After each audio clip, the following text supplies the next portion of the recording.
Uh-huh.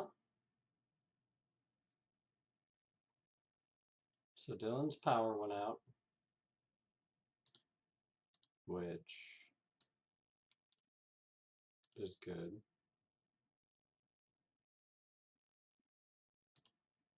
Or not good. It's kind of good.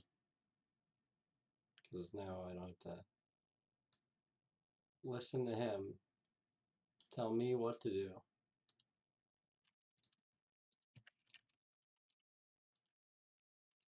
Is that right?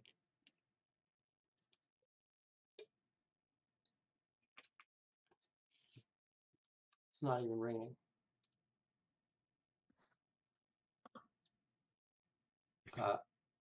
Yeah? Hello? Okay, now I can hear you. Cool.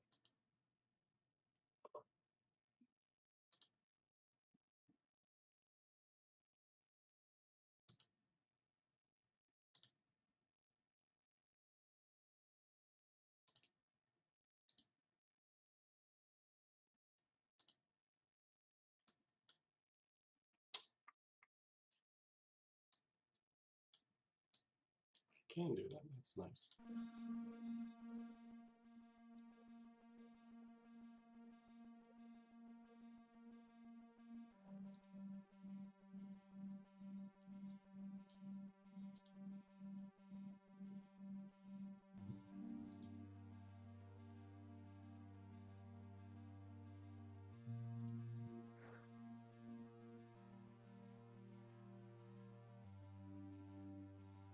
New. Yeah, I can hear you fine. Hold on. Hello. Howdy. Now I can't hear you. What?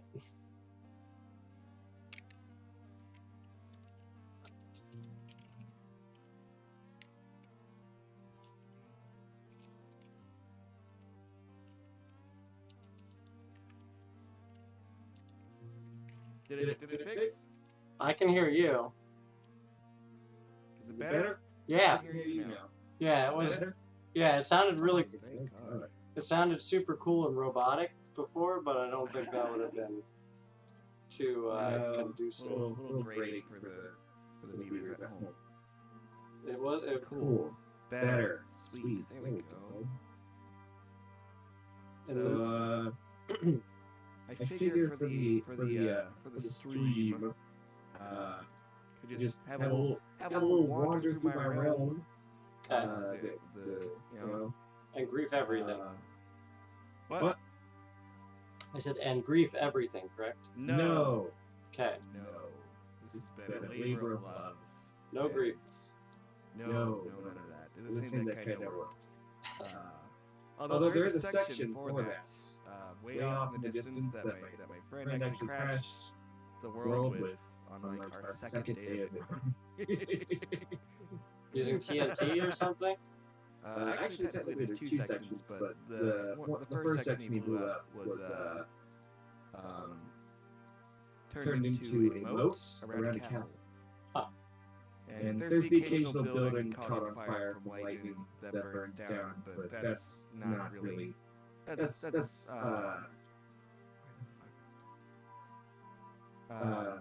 not really at the fault of any individual person.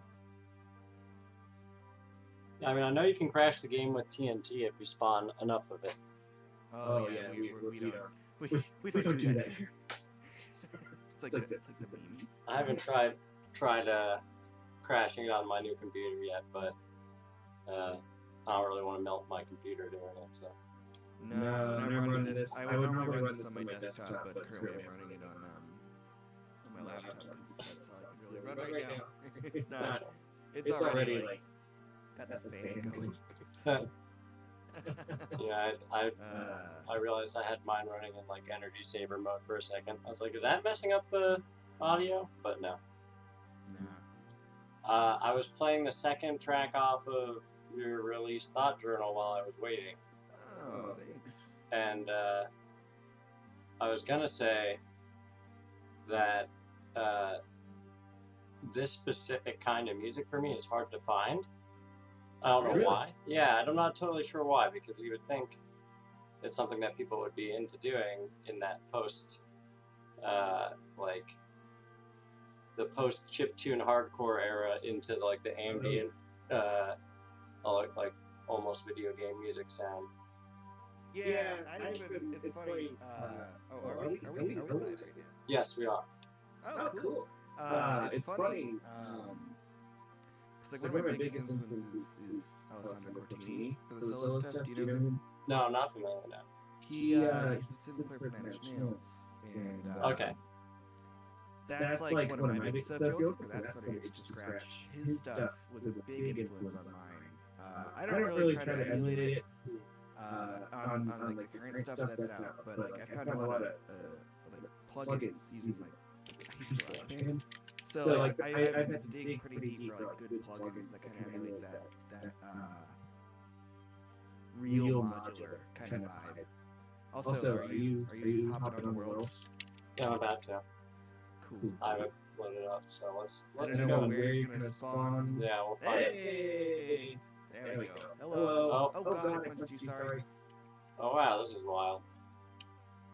You should be able to, I think, go in creative mode if you'd like. I think. I don't remember if I enabled that. I don't actually know how to do that. Oh, it's game mode. It's / game mode creative if you'd like. But I can go in survival too if you want.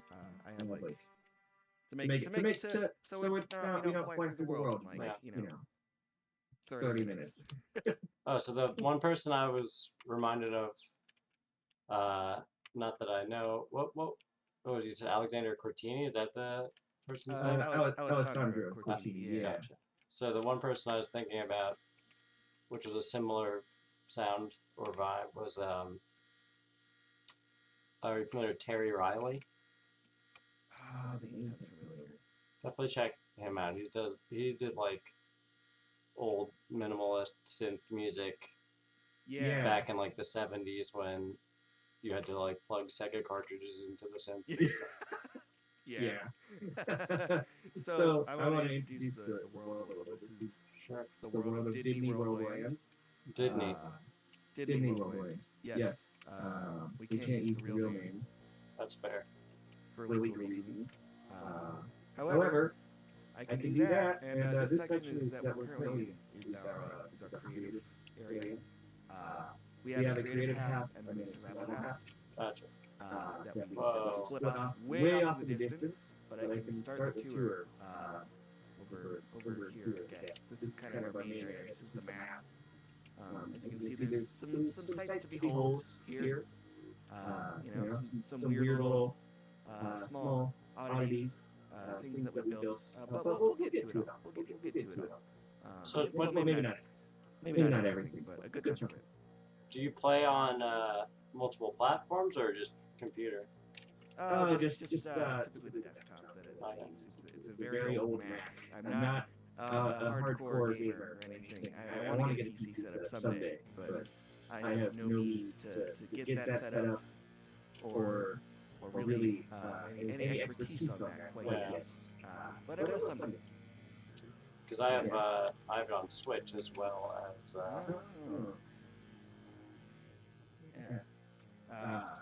We were never much like a gaming household, really.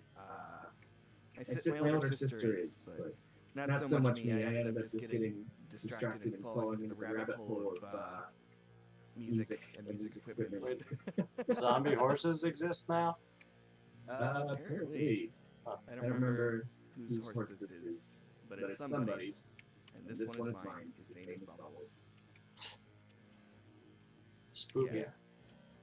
Yeah. I don't know why they have this. I don't know why they have skeleton horses. I don't even think you can ride them. I think you can, but I don't think you can like keep them, right? Or what? I don't know what the deal is with those guys. I haven't been gaming too much as lately with the move we just had with our family. I'm up over in Chicago. Oh yeah. And we moved neighborhoods and still getting everything settled because we just moved like a week ago. So. Yeah, I just went through a move myself. Yeah. But it's been a good time. sort of stuff. What? Like weird plague cows.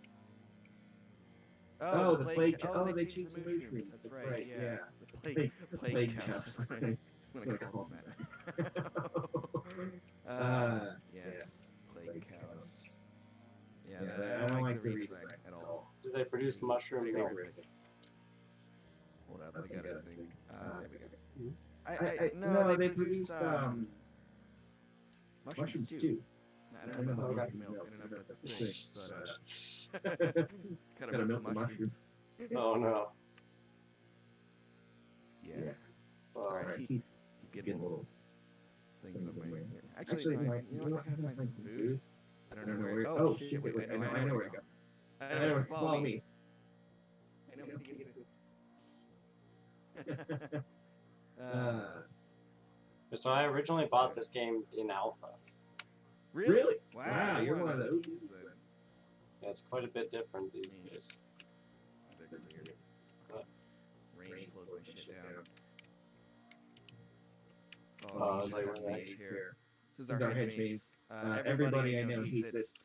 That is on the server. Oh, you have a Scientology church. Yeah, the Church of Scientology. Yeah. Because like to do battle. Yeah. It's, training. A lot of my friends. Oh god, I'm starving. Here, we gotta find here. We got a Krusty Krab. We got surely they have food there.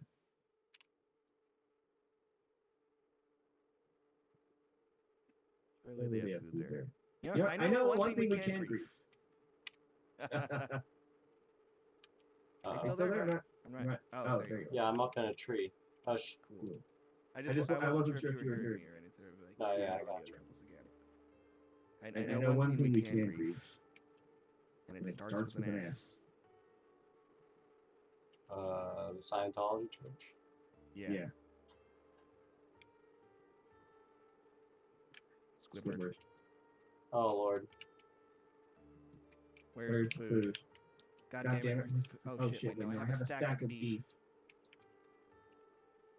That I've just had. Here, let me get you out of here. There. Eat up. I actually, since I wasn't running, you used to have a... I was almost full stamina. A hungry boy. Yeah. Should I introduce myself? Yeah, that might be a good starting point. Hi, my name is Brady Matteson. I run the band Vanity Contest and produce my own electronic solo stuff. And I'm from Chicago. Which I have currently playing Yeah. from the Bandcamp, and I gotta say, it fits well, although I feel like we should be in a cave. Probably. You know, we got a cave. We got a cave around here. Although these builds are pretty impressive. Oh yeah. No, we really take pride in the builds here. It's being a friend of mine, Fabian mostly, that builds the stuff here. But we've been kind of taking it easy because we got our own lives and work and stuff. But we take a lot of pride in the builds we have. Yeah, just all the paths here. And yeah, a lot of this is kind of our main square area. And we got everybody's, or mostly everybody's houses and buildings here. This is Fabian's house. Oh god. Oh, I fell into the water. But he doesn't let us go near it, so I just don't touch it. And then this is my friend Tony's little Zen garden that used to be public, and it's no longer public because they would go in and fuck with it. So it is no longer public access, and this is our subway. Our just home away from home, you know, when we're not in the real world. We built a little subway. You know Chicago. We know we got our little our CTA, public transport. I'm realizing I don't have any minecarts on me. So we're just gonna walk down the tracks. that's What I've been thinking about doing lately in Philly's subway when it's been crowded all of a sudden now that Corona restrictions are somewhat lifted. Yeah, getting to work is not fun when there's like a Cubs game going on and everybody from the suburbs is coming into the city. Oh, yeah, there's points where it's just like so packed. Why would you? Yeah, And so it doesn't. You would think it would run more with how many more people are on, but no, it doesn't. It's really irritating. God, I'm getting stuck on stuff. So I've mostly only ever built like subways like this in survival mode. Yeah. So to see this many powered rails really makes me wonder what that looks like on your frame rate, you know? Yeah. Oh God, I'm trying not to walk off the rail here. That could defeat the purpose of me going on it. Yeah, and then that just kind of comes over to this area, which the rain is the worst. Oh boy. Slows my shit down like crazy. Those high def particle physics. Oh wait. Oh yeah. Come on here, drop on down. Yeah, just stop on down and there you go. give you a tour of this area. Just past our mountain land. It's kind of hidden, kind of not really.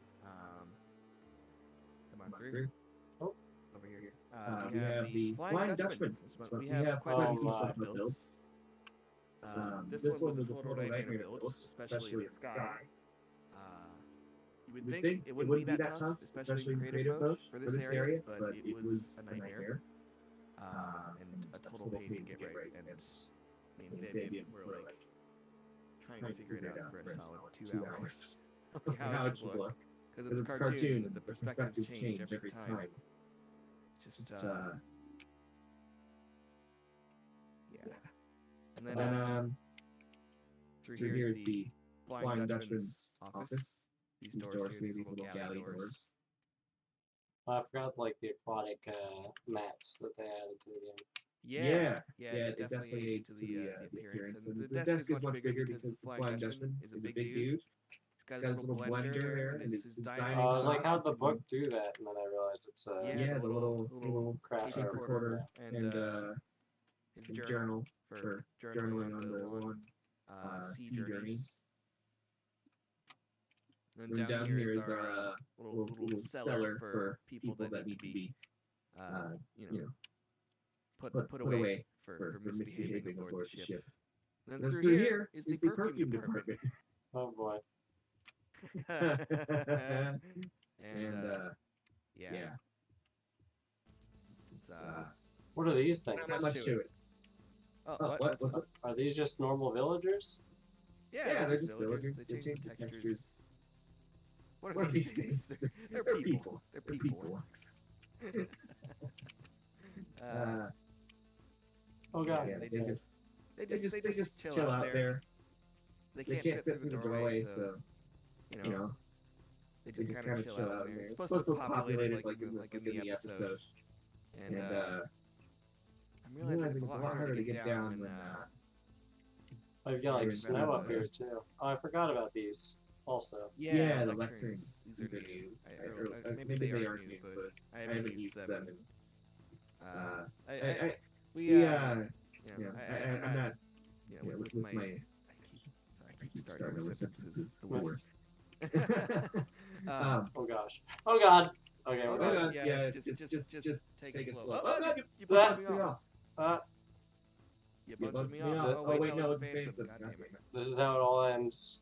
This is how it ends. Yeah. Oh boy. Oh god. There we go. Then we got a little art gallery. Not too much in here. Not very exciting. I think one of my favorite builds that I've done online on a server was we built a replica of the proposed palace of the Soviets out of quartz. Oh, that was fun. Exciting. It was very tanky of us. Yeah. This is just a little building. There's nothing really in it. It's still kind of a work in progress, but I never really finished it. We got our nice bridges here that have our little banners and stuff. Sorry, my dog is all good. barking loud. Uh-oh. Yeah, what? We got a pigment or whatever. Fucking phantoms. Worst. Punched it. I punched it. We have our Mountain Dew can. Oh, Lord. Coming back. Oh, God. Fucking got There, I got a sword. Do have a sword. Sir. Sword. Here we go. Wow. Yeah. I got sword. OP. Oh, yeah. This is riveting energy. Yeah, we got our Mountain Dew can. Fucking kite.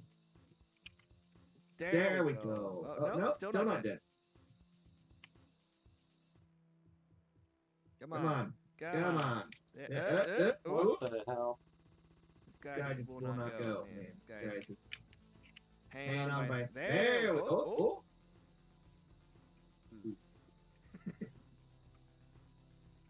Curse you! Here, just let him follow us. I'll get him eventually. We got a little elevator over here to get around the area a little better. Oh, fuck. Oh, God, he's doing like a ton of damage. I saw that one Let's take the coming. elevator. Come on, dude. This guy just won't die. Here, let's just take the Oh. elevator. Get out of here. We got a little elevators here. Nothing very, you know, super riveting as far as that goes. We got our elevator up and a bridge across. How do you get blue fire now? Oh, that's soul fire. That's soul soul sand fire. You can light it on fire now in the nether. Looks cool. Over Here we have skate park. God damn, this is phantom. Got a skate park, but no skateboards, so it's kind of just used to hang out in. You can imagine skateboards though. That's where you're gonna have to If you wish to.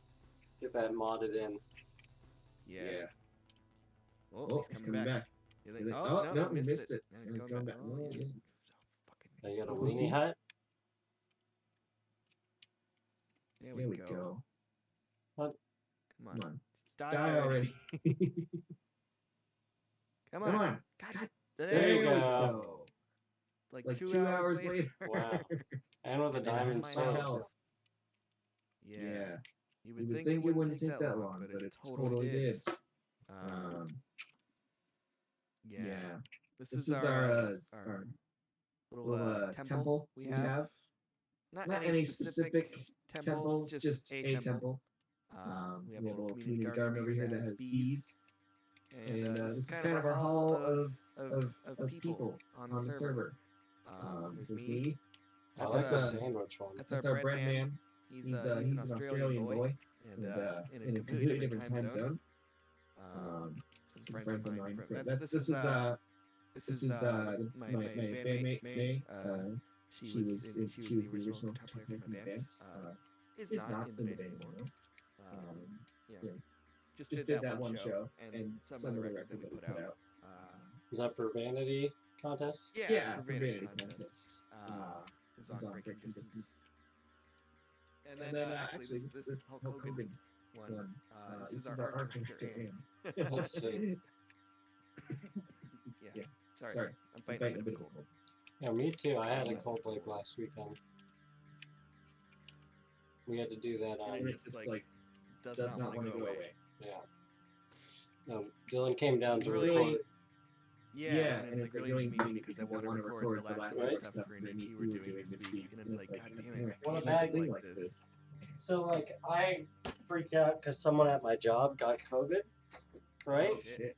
And so I was worried about that, as you would be, you know. Yeah. Even though I'm vaccinated, I was still concerned. Still, obviously, like, yeah, it's not anything to fuck around with. And so I went and got tested anyway. even though I was vaccinated, and I got the PCR test and everything, and it came back negative, which was great. But then I was like, well, I guess I just have a cold, you know. Yeah. And then I was sick for like a couple days, and I feel better today. But you know, it's like I feel like when you have like a normal cold, even you just have like a weird like lingering cough for like 2 weeks sometimes, you know. And it's just like kind of on edge, you know, especially with like especially with like COVID and stuff. It's just like you don't want to cough around people and stuff. I'm good. Yeah. No, I know. Like I take the subway to work, and I'm like holding in a cough all yeah. You just don't want to get people thinking like, oh Jesus, you know, don't want to get the death stares. I swear to God, it's not COVID. I wouldn't be out anyways. Yeah, that's yeah. What a weird. I mean, it made me wonder at first. I was like, I wonder if this means we're gonna have like people be more mature about being sick at work and stuff. Hopefully, but like in my experience, not so much. But no, definitely not. Like so I work at a venue. Oh, okay. And with Chicago dropping all the restrictions, it's just like you can wear a mask if you want, but it's like, and I do, like I do in like really crowded public spaces, like transport, downstairs if I'm running orders down and it's pretty crowded, you know, stuff like that where it's kind of like. It just feels like it would be a more responsible thing to do, generally. Oh, this is my room, by the way. But it's like still, you know, people just, you would like, start the pandemic, I felt like, oh, people are going to be responsible about this, right? Nope. No. Pretty much. No, not even remotely. Yes, this is my drum kit, by the way. I like to set one up in all my houses, in every build that in every world that I've done, I've always had a drum kit set up in my house. I started as a drummer, and I mean, my username in the game. I can see that. Oh yeah. So. Yeah. I used to like to put lighthouses in all my servers. Oh, we got a lighthouse. Did you? I don't know if you saw that. The lighthouse we have. Come on down. I'll show you. And then I'll show you my basement. It's actually cooler than the rest of my house. Like I liked it messing with the redstone builds for that kind of stuff. Yeah, me too. I would do like one of my favorite things for redstone was to build like little concerts and stuff, and like have like the lighting displays do really cool shit. So I'd get like cool chase effects, like strobe kind of thing going, especially on the more advanced redstone stuff.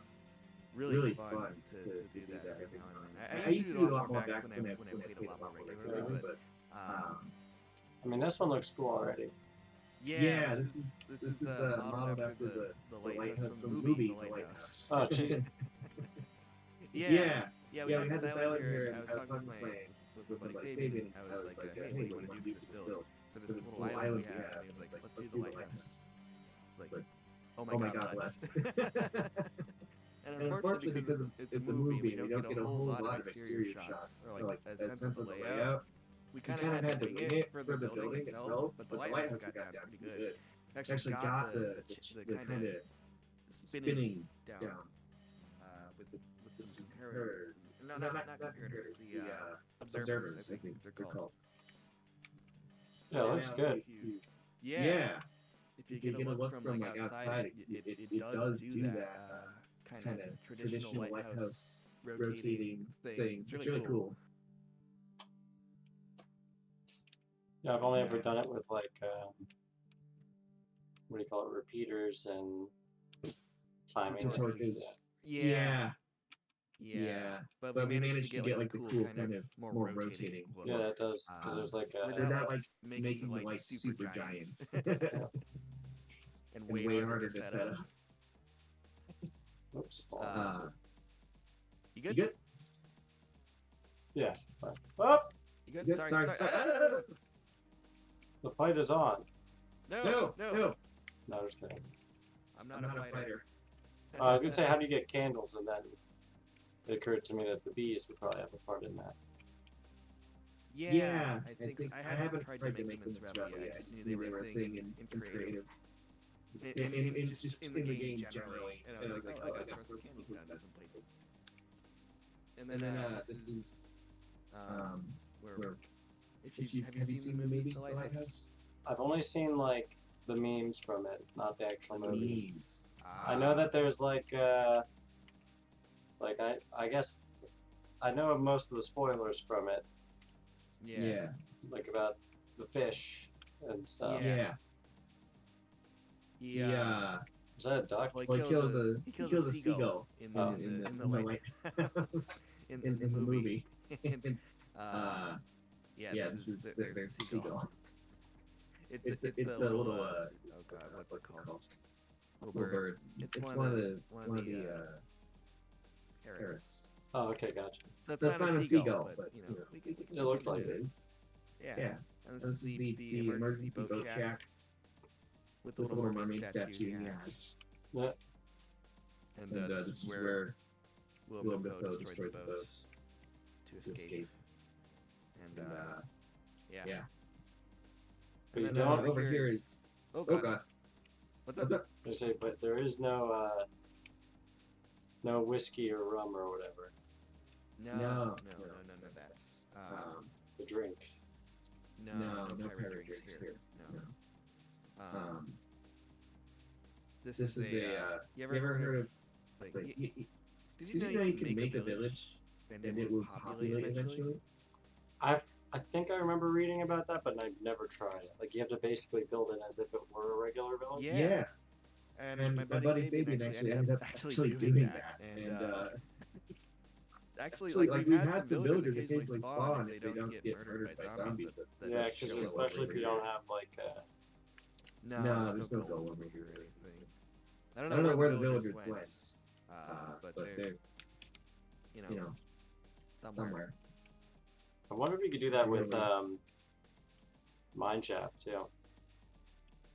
What was that? So I wonder if you could do that with a mine shaft as well or not. Me too. I wonder. I feel like that's probably possible. Be weird though. Yeah. Oh, I gotta show you the. We call this the Badlands. As far as the area goes, the locations in it. This is where the game was crashed on day 2. Oh boy. Because he would just fill all the blocks with TNT or slime blocks and just completely fucking destroy the area. So this is where a buddy of mine had a little tantrum. There's all slime blocks? No, not entirely. Just quite a big chunk of it.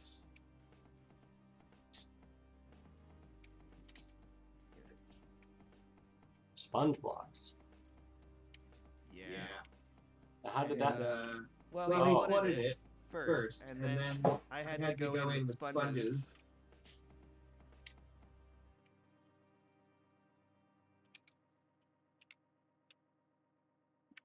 Wow.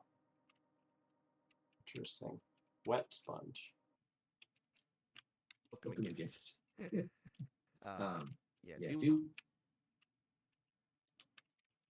Oh, where'd you go? Don't really do anything over here because of how cursed this land is. But so this is all from TNT. Yep. Pretty much exclusively TNT. And then there's like some obsidian somewhere else where there was lava. That's what this is just like kind of like the showing people like why we don't drink because this is what happens. But I could definitely see how that would crash the game. Yeah. I think I found a cave. Do you want to go check it out? Yeah, we might as well. Cool. I have to open string cheese for my girlfriend quick. So my girlfriend asked me to open a string cheese for her quick. That's okay. There you go. You can have the string cheese. Alright. Mission accomplished. The string cheese opener has logged on. Yes. Where'd you go? Right here. Oh boy. I don't have anything to light anything with. Yeah. There's coal here. There is coal. Do you have a pickaxe? I do not. Shit. Speed run time. Speed run time. We almost managed to speed run. If you want to unsubscribe, you only. If you want to unsubscribe, you only can. Yeah, just click the unsubscribe button. Yeah. Like and unsubscribe. But 70% of my viewers don't subscribe. And it really helps out. Yeah, I was gonna say the one song. Now I can't remember what it is. Let me see if I can reopen it so I can actually ask you music-related questions too. Yeah. I'd love to talk music because I'm not the biggest gamer, so I'd probably be able to answer back there and conversate a little more. Let's see. Was this one?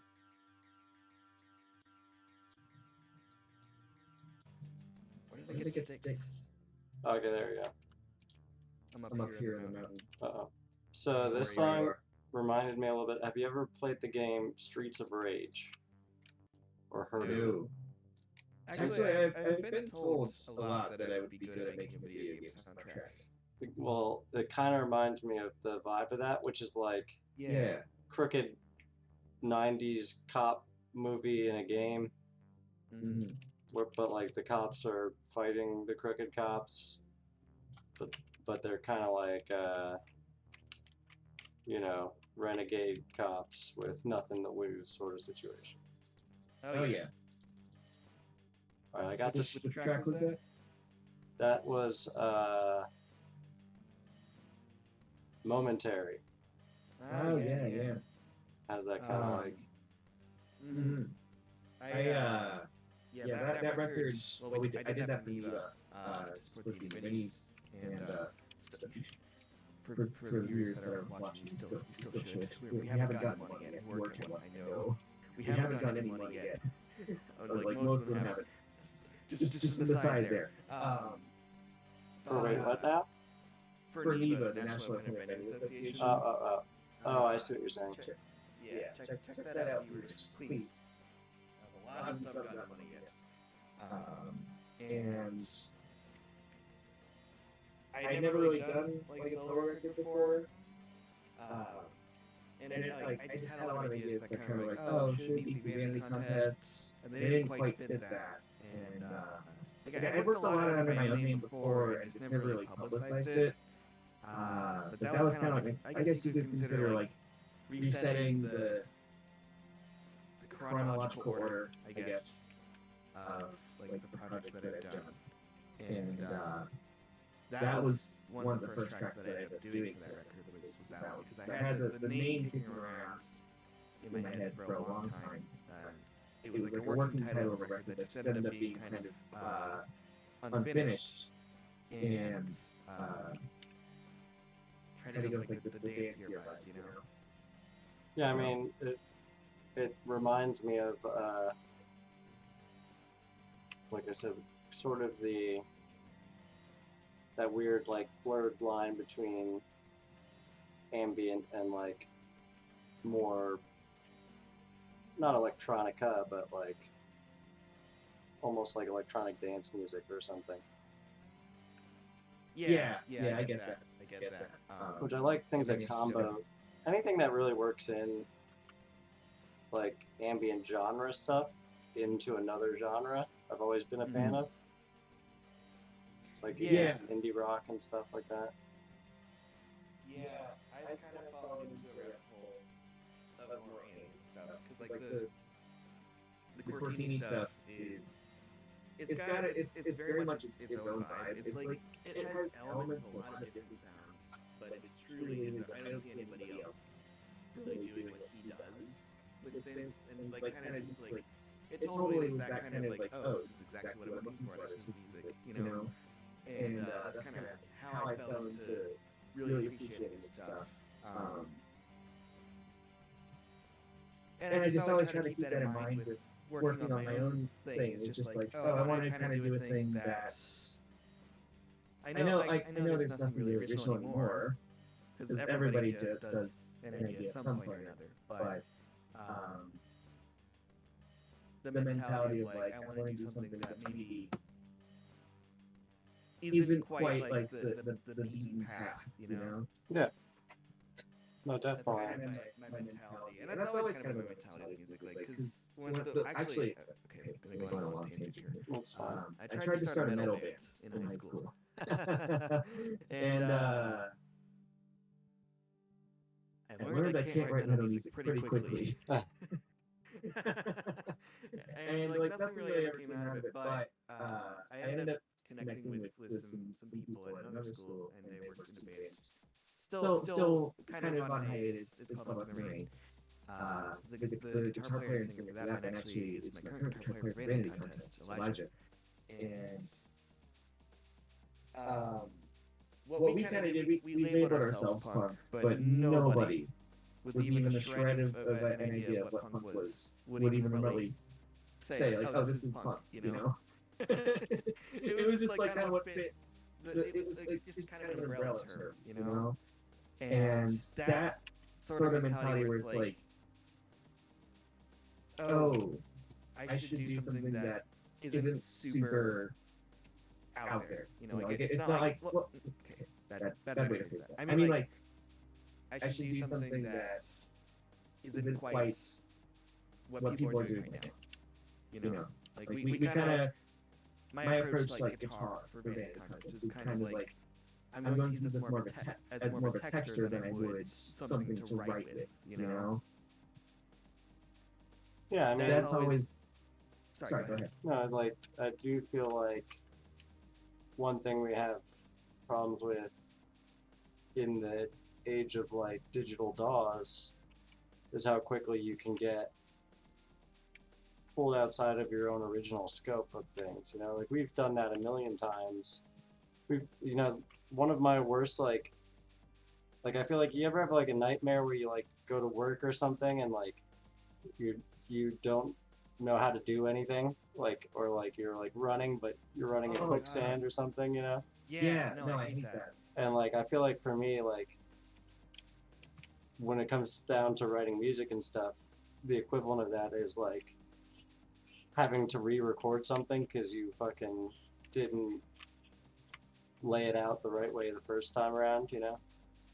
I feel like I have that more with a general approach, not so much like a specific, like, oh, I didn't save this, you know, it's like, oh, it's just scrapped, or oh, I didn't quite get this down right the first time, and now it's just on the record on Spotify.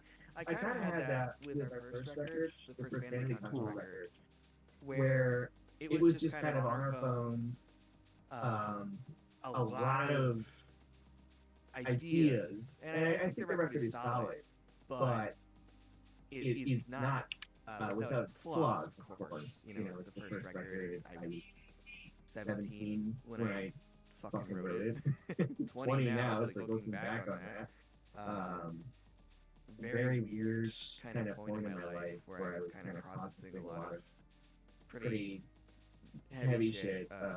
We had a loss in our family, and I feel like I kind of started the band as a response, like, okay, well, I'm sick of trying to find the people that want to do an idea. Why not just do it myself? That was kind of like my mentality with starting the band, was not strictly making it a solo thing, but allowing for the flexibility of like having other people around. And if I wanted that, I could get that. You know? Yeah, but but I mean, like, there's that cough again. Me too. It's okay. No, but like that same sort of thing. Like, so you said you recorded like the first album when you were 17 or so. Yeah. Like that's probably around the time that I recorded some of my first music as like a musician, I would say. But yeah, we had to do it on a 4-track reel-to-reel tape machine, you know? Like, I'm not that old, but that's just what we had. No.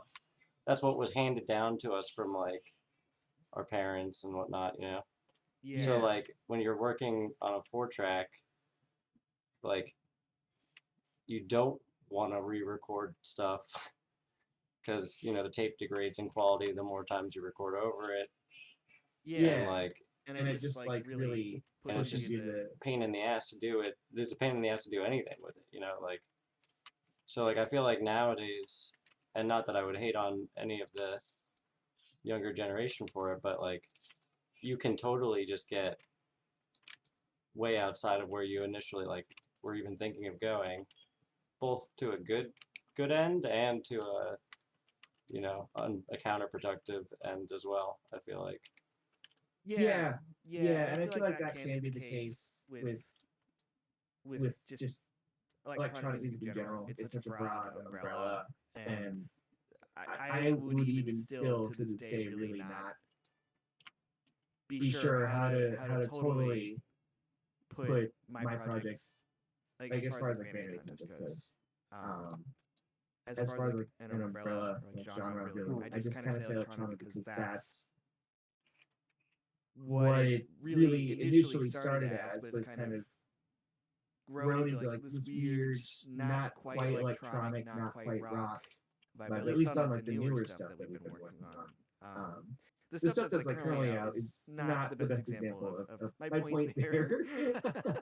But you know, it's I think it's part of like the struggle. I think with genre nowadays, just like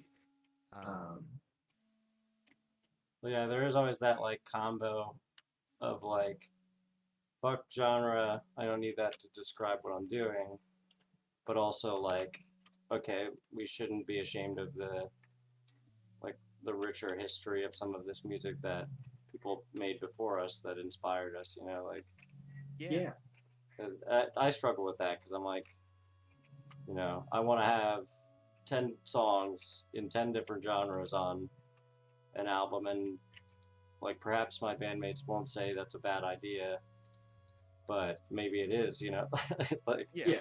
just like, you know, then there's, instead of having something for everybody, there's nothing for nobody, you know. Like, Yeah. I feel like that's like part of it, you know. It's like shit, you know. Okay, well, we don't have a genre. Who the fuck are we gonna book with? Yeah, right. It's like, what is our crowd? And that's been a big struggle for me. Has been like finding the audience and like finding the crowd that like that our stuff appeals to and really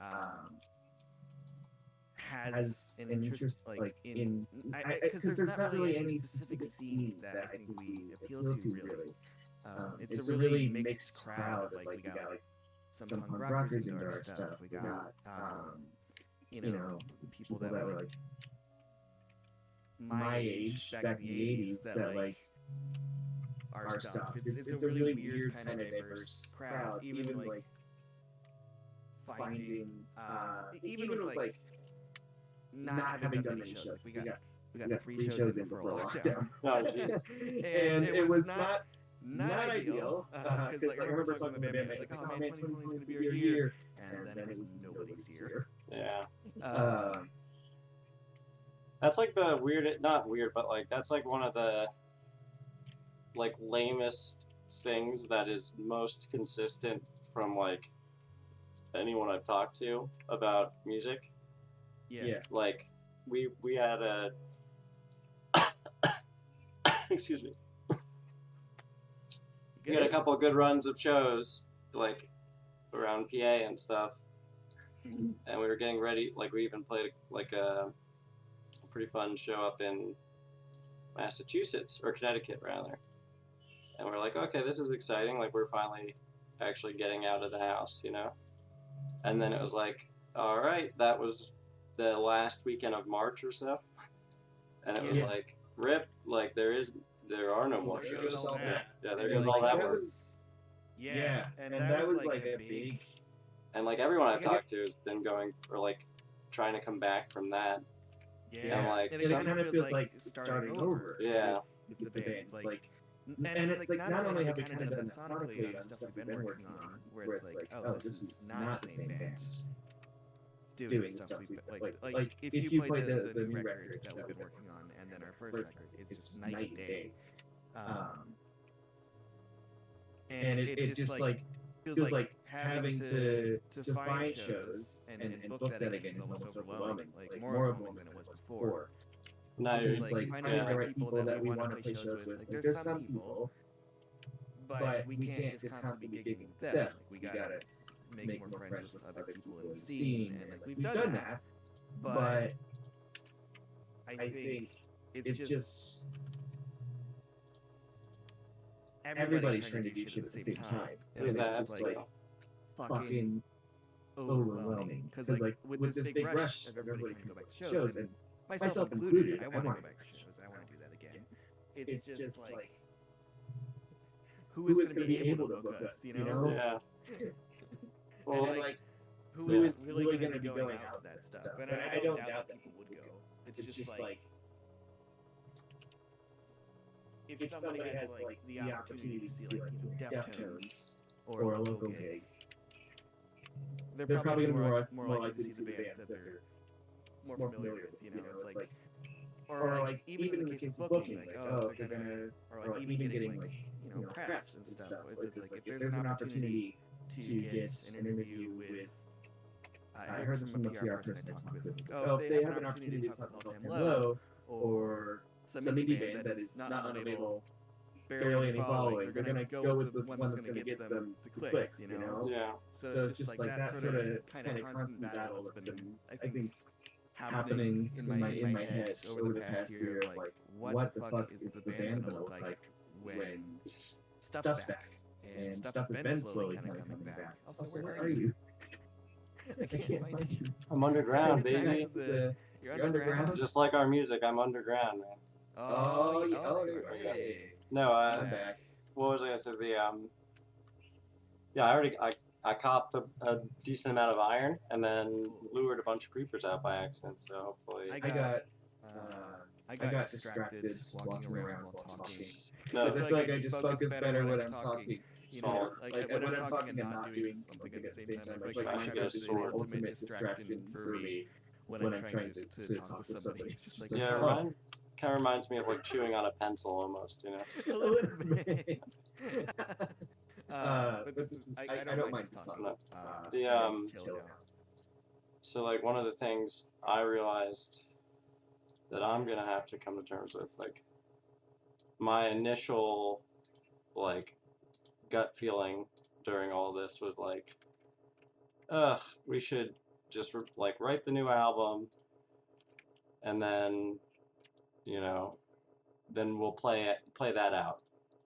Yeah. And see people then, you know? Yeah. But then, like, Dylan's like, no, you know what? Screw that. We're gonna work on the new album, work on other music, like an EP or something, and play that out while we get ready to play the, the next thing out. And I was like, okay, well, that's... Because, like, my big fear was exactly what you were describing, which is, like, how many shows can one artistic eco scene handle, and the infrastructure behind not just the shows but all of the like the supporting parts of promoting shows and stuff. And like some of my friends' bands, like a couple of them at least, were doing well enough before all this went buns up. Yeah. Yep. That like they've been able to hit the ground running, and I'm happy for them. Yeah. And partly don't want to get in their way either, like with my nonsense. But like at the same time, because like you've seen, like I've seen lots of bands really do well in lockdown, and it's like there's almost like I have to fight the. I constantly like I know that like everybody has a different level of success with their projects, and it's like I'm always reminding myself of that because it's very easy to go like, what did they get to do? Yeah. You know, it's like the easiest fucking thing to fall into. It's like I gotta catch myself, like I mentally slap myself with that. Because it's like, dude, well, it's not productive anyway. Like it's pointless. There's no reason in thinking that, other than it's just like easy to be angry about it. And it like there's but when you think about it, it's like this band is successful, and that's great. And like that's it. There's nothing else to it. It's just like this band is successful. That's great.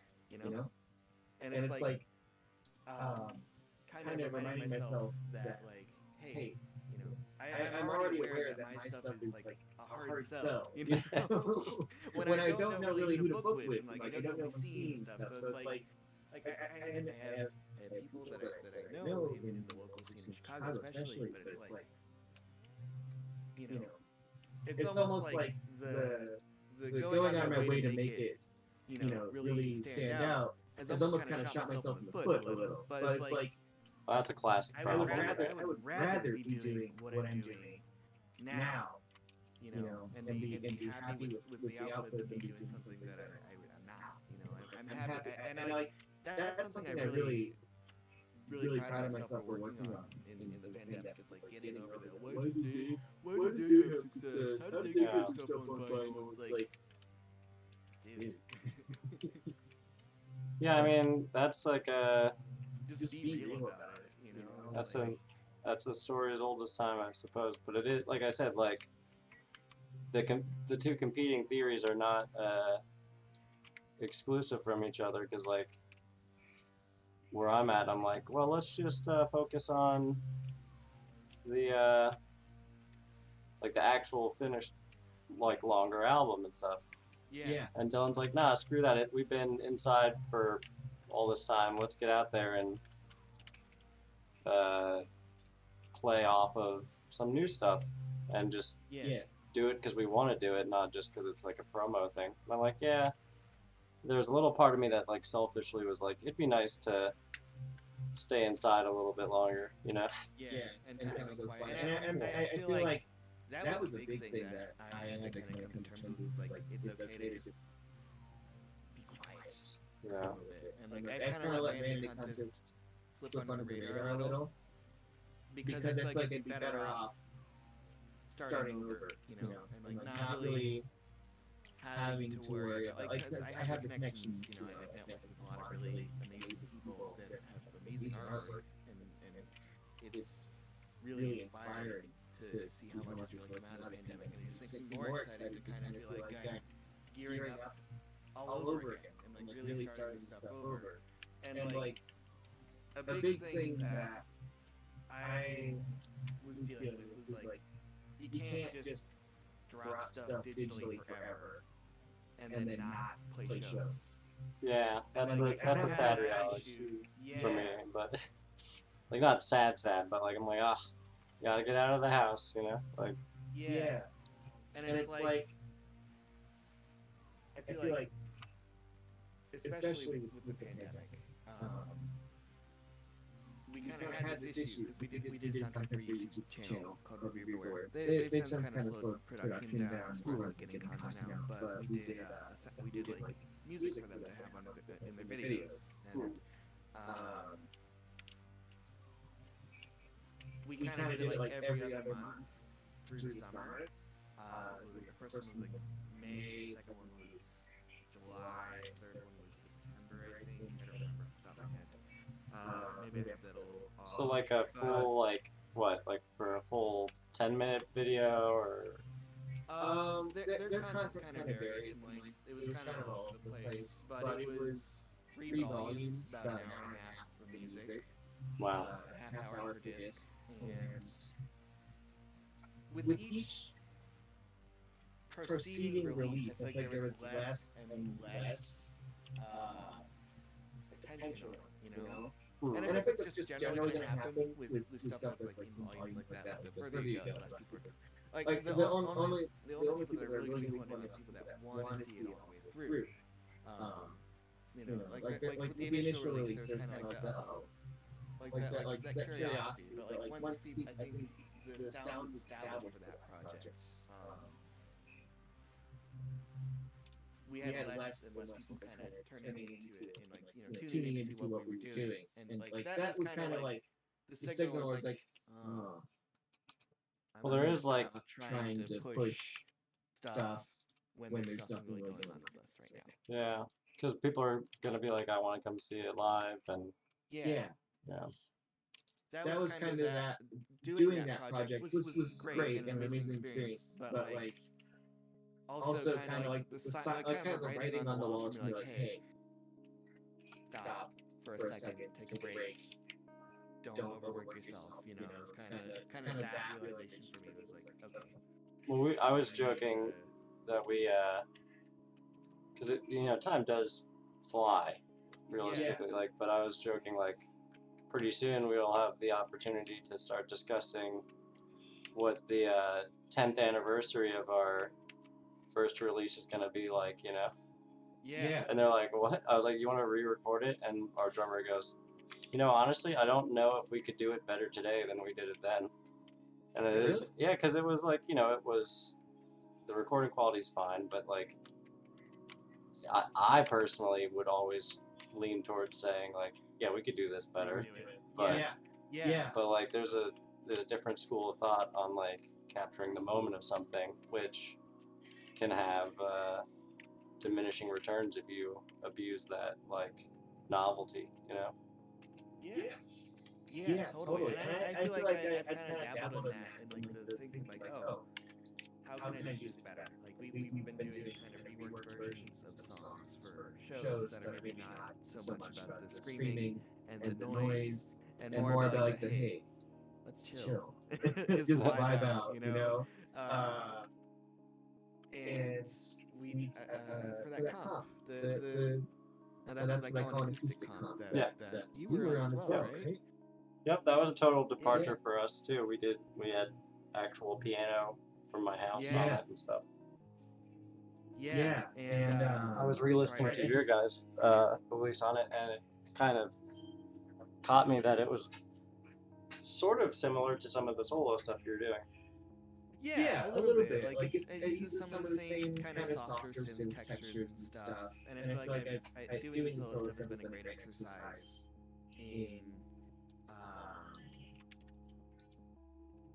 honing down like what sort of textures I want to really keep coming back to, as far as like what appeals to my ears, and when you like kind of listen to the first version on the record and like the one that we put out on the comp, it's just like that idea always kind of been there to rework that record, but like doing that song and really like and having it turn out, I think, way better than the original, was really like, oh, I should do this. Like, I should really just do this with the skills I have now and see how it turns out, and we'll see what happens. It's very much that kind of. Oh, thank you. I'm just like talking. No, this is working out well for me because my fucking talking in Minecraft. This is more for me. That was like we should have built a sound stage with a. I have a recording booth that we can kind of sit in my basement. You want to go check it out? Do that? Yeah, let's do it. Come on. We can just do that there. Okay. God, my mouse cable's getting stuck under stuff. Although now I'm fully geared up for those figments. That comes after us. For the phantoms, right? Oh god, let me stop the rain. Rain off. With our powers combined.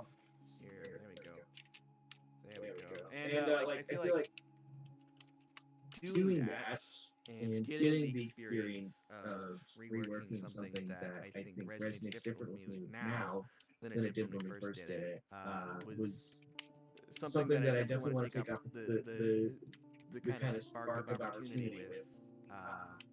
And eventually, I don't know when I would put that out, but I'd like to do an anniversary edition of our first record someday with basically the rework stuff that I think still holds up and has the ideas in it that work in the same context of like the vibe of the original record, and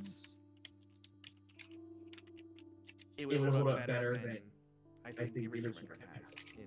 It would stand better, I think, with the rest of our stuff that we've had cooking for a long time. Like we've been working on our second record since the first record. Yeah. which was 2019. Really, no, 2018 because I started bands and worked on the record before we did the record before we did any shows. Yeah, we didn't play our first show till like 3 months after our record dropped because nobody wanted to book us because we were just so like we had nothing. Yeah, I mean, I have no idea. No connections, no cred, no name really out there. And that's kind of impressive, though, that you guys just went for it, though. Yeah. Like, I didn't even really plan on putting out the record before doing a show, but it just kind of ended up happening that way. Where'd you go? I'm over by whatever house has a chimney over here. Chimney? The super long? The super tall chimney? Yeah, like the boathouse. Oh yeah, that's Fabian's. I'm near the lighthouse. I can see it at least. Ow. Near the lighthouse. You can see it. I don't know where you are. Oh, I'm running from a skeleton. Running from a skeleton? Alright, we're good. Just come to the fountain area. Like by, you know where my house is? Okay, there we go. I can see it. Where? I see a fountain at least. You see me? I don't see you if you're nearby. There's a fountain here. Fountain? Oh, other fountain. The other fountain. Just follow the brick path. I think I know where you are. Oh yeah, I see you. I had to slay some beasts. Yes. I see from the arrow sticking out of your yes. arm there. Yeah. But I've always wanted to go back to the old releases and see what we could do. Like eventually, I'd like to just reissue them with different packaging. Like I don't know if you've seen like. Yeah, I was wondering about that. I don't know if I totally understood what I was looking at with the like freeze dry packages almost. Man, there's another one there on the list. It's also been called dispensary bags. Yeah. So I really, if you take a look at the Vanity Contest store, we got the Bandcamp. We always do really cool stuff with our packaging just because I really don't like jewel cases. I don't like putting stuff out on it, and we do them for around the same price or usually cheaper than you would doing it with jewel cases. You know, so I've always kind of taken that into this is my little studio that we can have set up here if we'd like to chat here. This is pretty sick. Yeah. And the freeze-dried bags. They're not freeze-dried. Yeah, I mean, I was trying to think of what it reminded me of, and I get that. But yeah, you know, the amount of times I've seen bags like that with like astronaut ice cream or something. or no, like Goku with like bloodshot eyes, like laying on the streets of Philadelphia. You know, I've seen that quite a few times. So. Yeah, I really value holding the release in your hands. I'm a fucking nerd like that, and I like to do something special with every release. Like our first record, we hand drew 100 different covers. We did 100 copies, and every copy was different. And we unfortunately handled the track listings too, which was not fun. I should have just bought a stamp for that. And we basically wrapped it up in newspaper, popped in the lyrics insert and Polaroid that we'd taken during the sessions, or just whenever in my life, really. It's kind of from all over the place. And then wrap that up in newspaper, stamp the newspaper, and then that was the CD. And then like for the EP we did after that, they were kind of these fold-out cardboard, not sleeves, I guess case. Or I don't know how to really describe it. I guess envelope, for lack of a better word. And then like stamp that, you know, like basically like included, because the idea was cut off for the loan, we included like a hospice bracelet with the little stamp logo on it, and like just small stuff like that. That just I think helps with kind of presenting the music and kind of just showcasing like, oh, this is kind of. So do you like kind of what it sounds like, you know? Did you dub these tapes yourself, or did a label put them out, or? I not under any label. Okay. I dubbed all the sleeper tapes myself on my tape deck. To those of you that may have gotten an extra notification in there somewhere when I wasn't paying attention, sorry about that. Because sometimes I get like notifications to my laptop and just ding or something in there somewhere. I don't know. See if I can. I don't know how to use OBS, but I'm gonna try putting the image link in there and see what happens. Maybe Because they look. I dubbed the tapes. I cut out all the J cards, signed them, numbered them all. I found a little online tool for J cards, and just I have no idea where people get them printed, which is really irritating. Because like that's like the one thing that I want, like kind of actually to outsource like somebody who's professional about it. I just like couldn't find anything that wasn't like in bulk. So I just ended up printing out the J cards as staples, and then just cutting them out at work with their little paper slicer. So I always try to make it a little like ritual with the release. It's like once the music's finished, well, how am I gonna do the packaging? What can I do that might entice somebody to check it out or like catch their eye? Like we for the soundtrack we did like a little CD box set. And did these like kind of little drawer style things with like the green tissue paper to match the vibe of the channel and the color scheme of the releases. All the CDs were stamped with this like green chrome ink that looks really badass, and it kind of like changes color depending on how the light hits it. It's like small shit like that I just always really valued and really like when, especially indie bands do that sort of stuff. I just love that just because it adds so much of a personal, kind of attachment to it. It's like, this doesn't just feel like it was just pressed in a factory. It's like somebody really put the. I think it helps aid with kind of demonstrating the care that goes into the music. And I understand not everybody can do that, so it's like I'm not judging, of course. That'd be weird.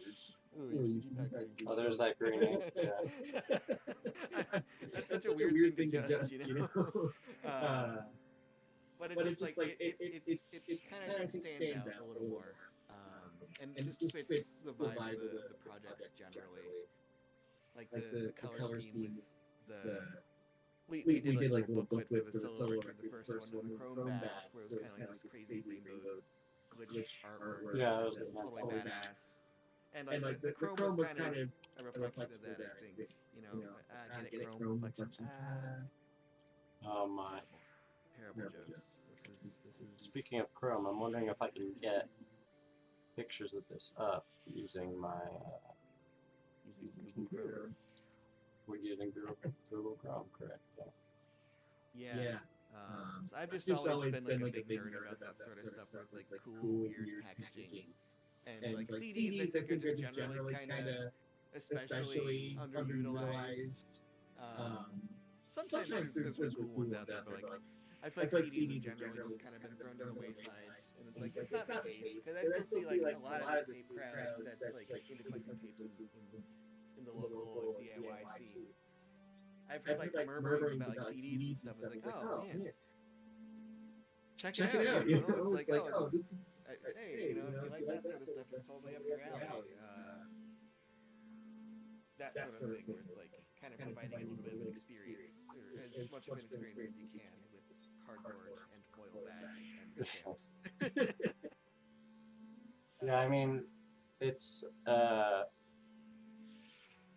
I feel like it's hard to avoid some of the cliches that you could get into when you're talking about this kind of stuff, just based on like when I got into all this and like I don't know 05, 06-ish, like it was sort of, I feel like by like 2010, like the fatigue of like merch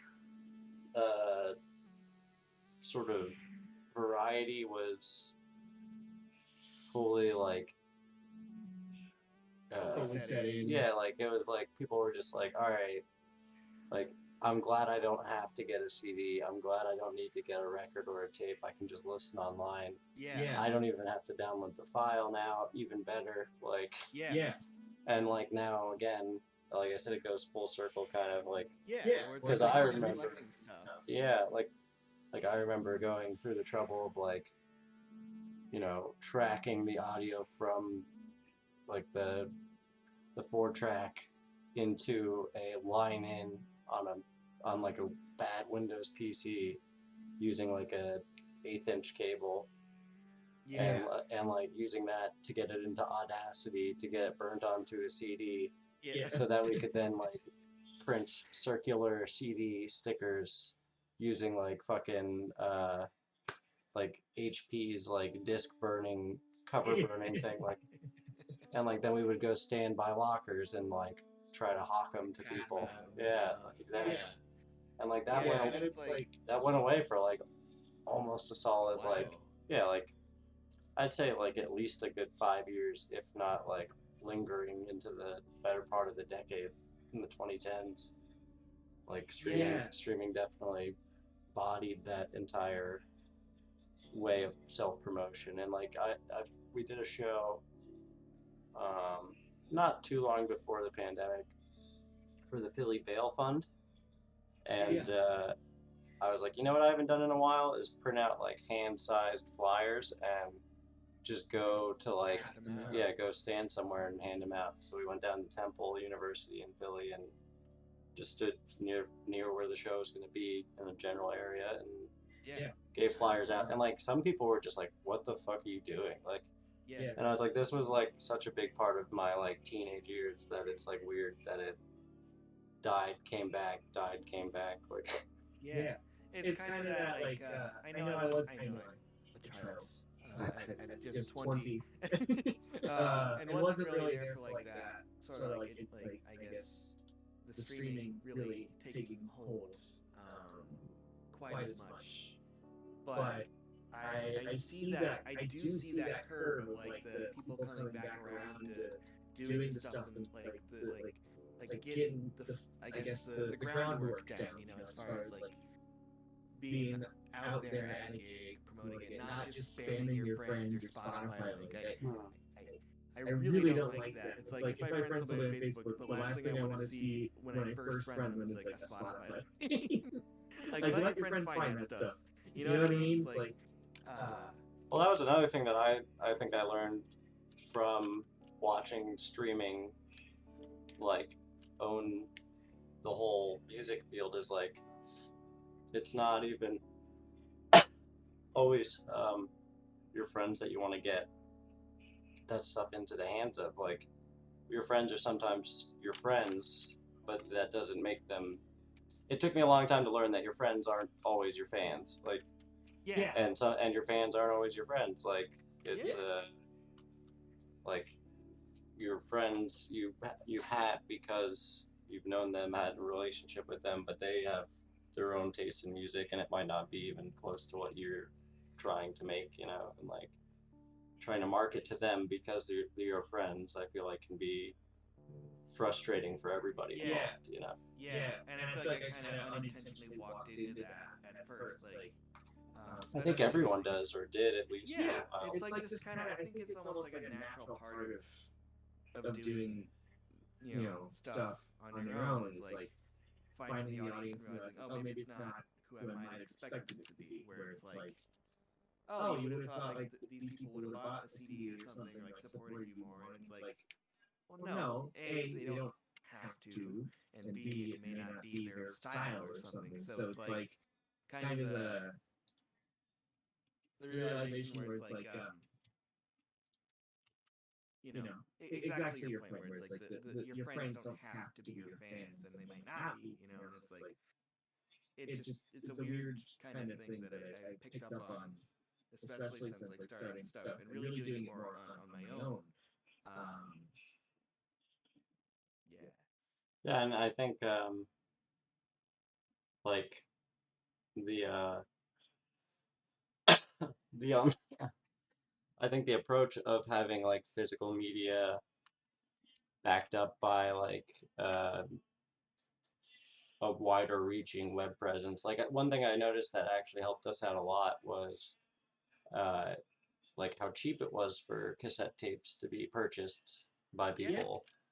that wanted like to support us in some way, then they would get the tape in their hands for like $5 or something, right? Like, depending on who dubs it, how much it cost you and everything. But then they get that, and they might actually go through the effort of listening to it, and then when they do that, might find they actually like the music, you know, Yeah, from and the also, like, interactive nature of it, you know. and since like really getting into tapes, that's like been a big shock. Is like how many people are really into it. Yeah. And like how many people are like out there and just rabid to just like I see like arms of my cocoon or hey I love you.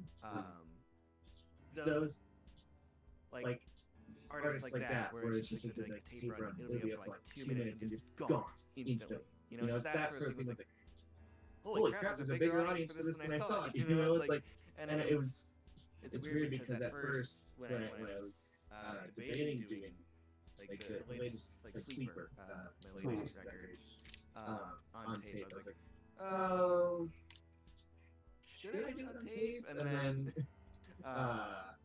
just after like a lot of thinking and like then kind of seeing like, oh, wow, there is like a crowd that is into this, you know, and it's like it definitely convinced me like, yeah, I'm gonna do more stuff on tape and just kind of try getting into this and see what all the hubbub is about, I guess. Yeah, I'm currently using my friend got me a zip disk copy of the Nickelodeon Rugrats style guide for advertisers. Yeah. Because he worked at an industrial design company that like made things for them. Mm-hmm. And but like the zip disk, that I think that either the zip disk, we did a stream with the person behind Minidisc, the like electronic label. Oh yeah. Yeah. And like there is something definitely playful about like archaic medium, and like it's kind of funny to me because I was probably like 150% convinced that most of that stuff would go straight from like the Rite Aid back shelf into a landfill. Like, and now people are like, you know, actually looking for it. And like, I went out of my way to buy a fucking boombox from the Soviet Union that has a cassette player on it. Like, to be able to listen to tapes. Just the, you know, to have more fun with it, I guess, you know.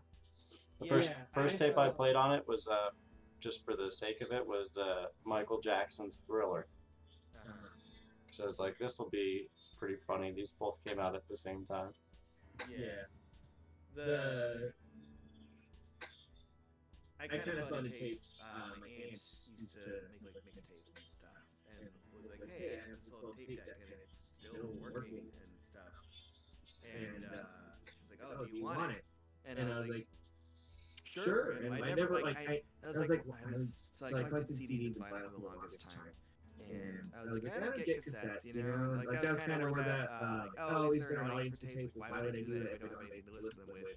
And now that I do, it's like, oh, what should I get on tape today? Like, I was keeping an eye out for the shelves now. Yeah, I mean, it is kind of, it's funny to me because like, it's more akin to what, like, almost the gamification element of it, right? Like, it's almost more built for like the gotta catch 'em all kind of mindset. Like, yeah, you know, like I have my Game Boy Advance, and like every now and then I like to go to like a pawn shop or a retro game shop and find like, you know, Game Boy games. It's the same kind of like, you know, this is a piece of media that you're going to like give your full attention to instead of like put on a stream in the background of something else you're doing, you know? Yeah, and it's like if I do stream music, it's through my laptop while I'm like not, and it's like I got my headphones on and stuff. Like I'm still giving at least some attention to it. I feel like I try to avoid streaming generally, and like part of that is like kind of helps because I know it's like kind of it's been good for a lot of reasons, but it's also had a lot of bad on the music industry.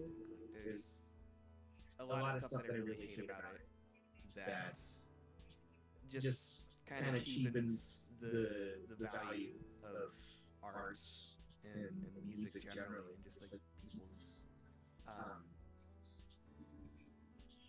willingness to like really put effort into checking something out. I think has been kind of cheapened by streaming. And like part of why I do the crazy packaging and stuff is just like being able to like, hey, this is the thing that I really went the extra mile with and meant to here, we can step out of the studio if you want. I feel like we've been sitting here for a minute. Yeah, just come on through. I'll give you the here. This is where it's my mixing board. This is where the magic happens. Oh yeah. And then you just jump across here to this gate. Just what? Just leap across. Nope. Oh no. There's a ladder. Come on up. Oh, cool. I didn't know the slime could do that. Oh yeah. That's good. Yeah, it bounces you. Yeah, that's pretty cool. There we go. And I feel like, you know, doing the crazy packaging has kind of been almost like a response to the streaming. You know, it's like a, hey, you know, my art has value to it, and, you know, I think it's only appropriate that I would do something to really make it worth picking up. You know, not only do I think like I understand it for the music, but also like the kind of I keep a person like me in mind that would want something really cool done with being able to have a copy of it, you know. Because I know that there's people out there that have that sort of like me brain where it's like, oh, I gotta get something that's limited. If it's limited, I'm gonna pick it up. Or it's like, oh, I'm only doing a certain run like this with this sort of stuff with the packaging. You know, it's like that sort of super nerdy shit that I just completely eat up when I follow artists that I like. So there's like a super like hoity-toity academic theory I always turn to for this stuff that I had the pleasure of learning about through film school. Mm-hmm. And it's this guy Walter Benjamin who wrote like the seminal work called The Art in the Age of Mechanical Reproduction. Mm-hmm. And the general premise of the essay was that it expressed concern about what value artwork would have when machines could reproduce the artwork. And this was like in the 20s, 30s, I guess. So like being concerned about that before it really got into stride, you know? And like one of the things that has cracked me up for a while now has been the concept that like there's still sort of maybe not necessarily pretension, but some sort of pretense behind like the idea of like, let me get a physical or a unique version of this one piece of art so that it like holds some special like meaning, you know? And like that even has bled into the crazy like gold rush of NFT like stuff and all those gimmicks that are have some validity behind them, but also have some element of like marketing gimmick tied to it. But like this like push and pull of like I want a unique version of this versus like everyone should have access to this art, you know, like that's been What on earth is that? It's giant. Can you attack it? I won't do anything, but yeah, if you wanted. Oh god. I wouldn't. Okay. He's friendly. He's not doing anything. Well, it's a zombie. But yeah, I don't know. So that was just like a thought that I've been kicking around in my own mind for a while now, is like how we're still trying to like split hairs about at what point something is mass produced and something is special because it's unique, you know? Like I feel like that struggle is gonna probably outlive us even, you know? Yeah. Yeah, and I could kind of see where it's like, oh, you're just doing the thing, this weird packaging or something, because it's like, oh, it'll just sell it better, like no, and like that's like honestly the last impression I want to make, because I'm not. Of course, I want the stuff to be available. It's just a matter of like, with the audience, with the kind of small audience we have, it's like there's not a demand to really like, oh, keep repressing the stuff that we have, like, and really create the make it accessible. Like, if somebody does want to listen to it, there is the streaming option. You can't. Oh, no, he went into that. Figured it out. Yeah, you can't really. There's nowhere to go. There's nowhere to go. No, yeah, I mean, I'm with you there, because like, it's not for me, it's not like a settled debate by any means, like, No. And like, if I had to pick a team in that debate, I would pick the team for, like, the side that wants to actually make something that's like crafted with like intention and meaning and feeling and stuff, like, it's a weird world where I've been joking lately that I think my ideology as a person has evolved into technological primitivist, so like or techno primitivist. So I'd like to see like cave. I want to go back to being like cavemen, but with laser guns. Like, I think that's where I'm leaning these days. Transhuman primitivism.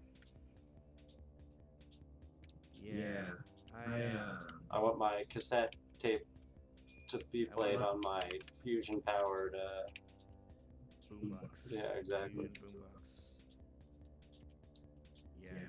Because there's probably somewhere down that rabbit hole, there's probably a good balance between these things of like streaming, like,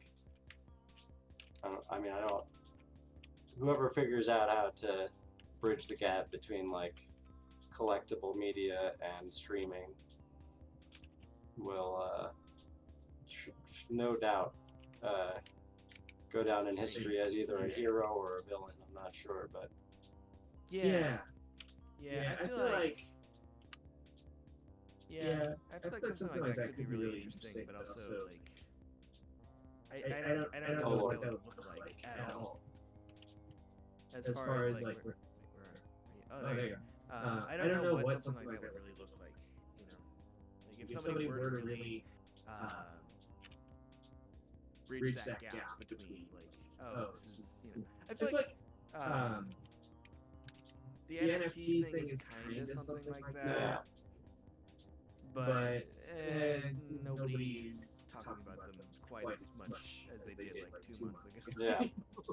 So it's like I feel like the novelty of that already is kind of worn off. And not that I really want that to be the thing anyways, just because I know they're pretty awful for the environment, and just Rummy is kind of like they do kind of rub me as like, oh, this is the streaming link.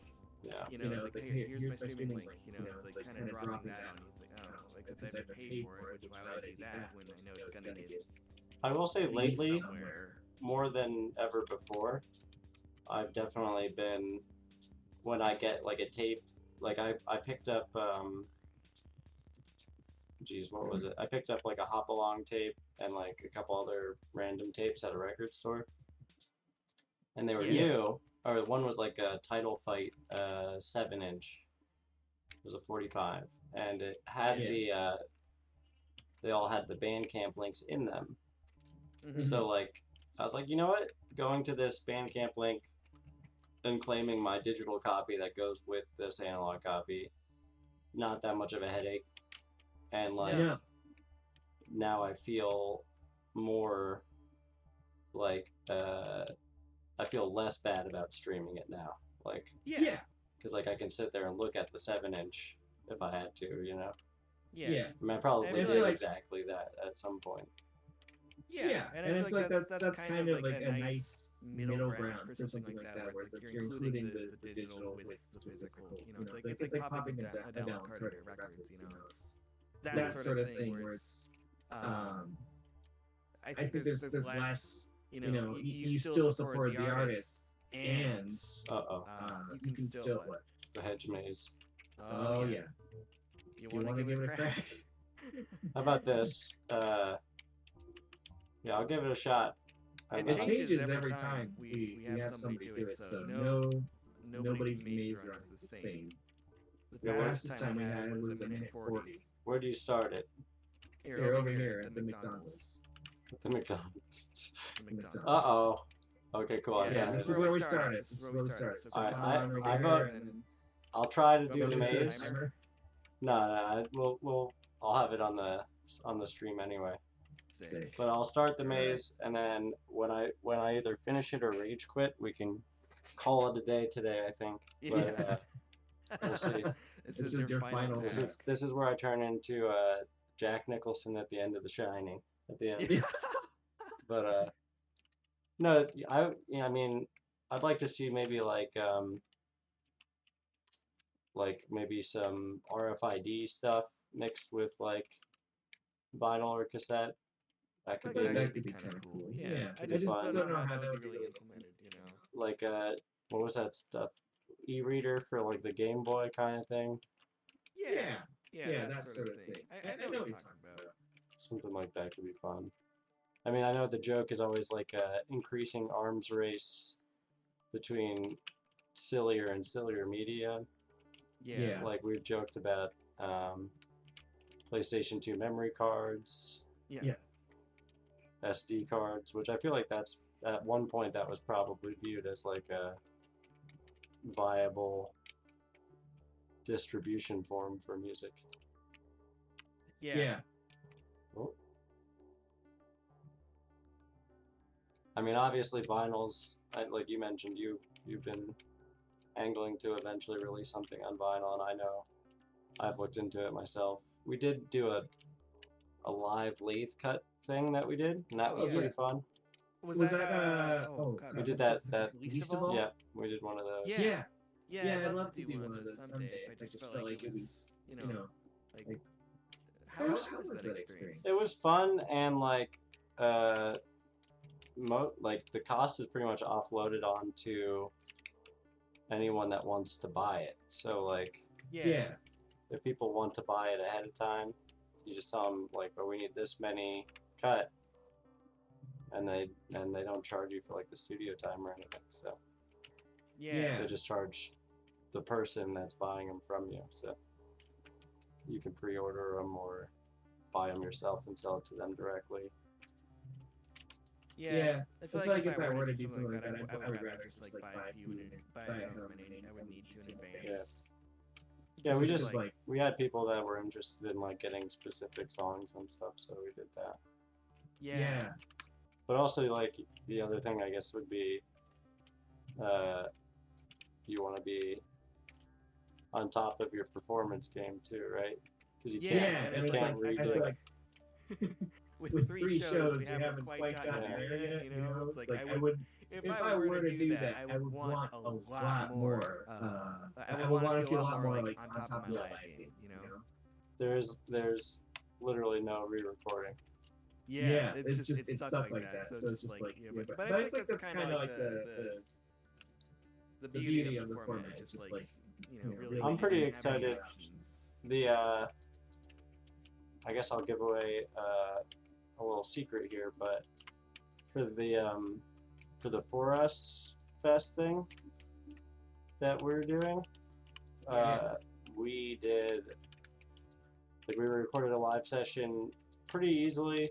I don't know why I'm cutting the grass inside this maze, but it's okay.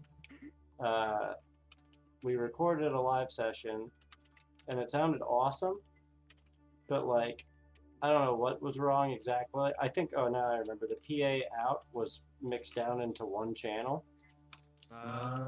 So our guitarist, who does a lot of the engineering for stuff we work on, he's like, you guys got to re-record these vocals. I did it! So we re-recorded the vocals, but that's when I had my cold. So So in a way, it almost sounds like it was recorded live because it sounds not as good as it could be. But I'm still happy with it. Yeah. And like someday I'd like to do something like that where we get our stuff on vinyl or do something like that where it's like the live session. I don't know. Oh, and I want to see this slime thing quick. Sorry. Oh, this is a giant slime that I built. It's got slime blocks in it, and there's two slimes that are named, so they'll never die. They're just stuck in that hellish prison forever. And the 666 wither thing. Oh yeah, I did not build that. I did not build that. The slime is all I built. Oh, they're literally trapped in it. That's the there's no way out. Not that they fit through a door. Also, this was gonna go in the arena. It's really not. The church, I gotta admit, the Church of Scientology is not really a Church of Scientology. Fuck the Church of Scientology. Just like in real life. Oh yeah. It's not really a church. It's a death battle arena because I feel like that was fitting for how awful it is. And me and my buddy Fabian, we had the longest arguments. Like straight up, like we were dying. I was dying to put this basketball hoop set up in the death battle arena, and he would not let me. Rude. I know, it's so funny. It's just a basketball arena. Well, that goes along with my belief that professional basketball is rigged storylines only. So. Yeah. But it's like wrestling. Yeah, it's exactly wrestling. But Man. Word, I'm gonna cut the stream if you want to plug any of your stuff. Yeah. I threw some links in the description already, and we'll put them in the YouTube description. I guess I'll say bye to the chat if they're there. There's at least one or two people. I haven't paid attention to the Twitch, but I'll plug it. I'll plug it on all the socials. Thank you, Ooze Bradley, Ooze Chatley, for having me on this lovely Minecraft walkthrough of my realm and just general sit down and chat. Lee, I really appreciate it, and appreciate getting to know people that are in the DIY community. And we've been playing your music the whole time, so what? Yeah. I haven't heard any of this. I haven't heard any of the audio from the stream yet. So it'll get DCMA'd anyway. So you know. Oh no. It shouldn't. I'm gonna report it, and then I'm gonna sue you for getting our channel taken down. Those of you in the Illinois area, come check out a show I'm playing. It's my first ever solo show of solo material. Clearly, it's a solo show. It is Kinky Arts Fest. Hit me up at Brady Matteson on Instagram if you'd like to go to that. Thank you, Ooze Chatley, for having me. I really appreciate the sit down and talk and just get to know each other in the virtual world. Yeah, it was a pleasure. Would like to see you guys someday. If you come up to Chicago, or we come down to Philly. You know, something someday would be nice. Well, let's keep our fingers crossed for the Omega variant. Get fucking jabbed, guys. Not that I doubt anybody's jabbed. It's a new Illuminati channel now. Yeah, get the jab, please. I'd like to keep my job at the venue. Oh no, fair! I can't jab you. Here, hold on. Before we really, there we go. I'm gonna die because you're wearing full armor. Right.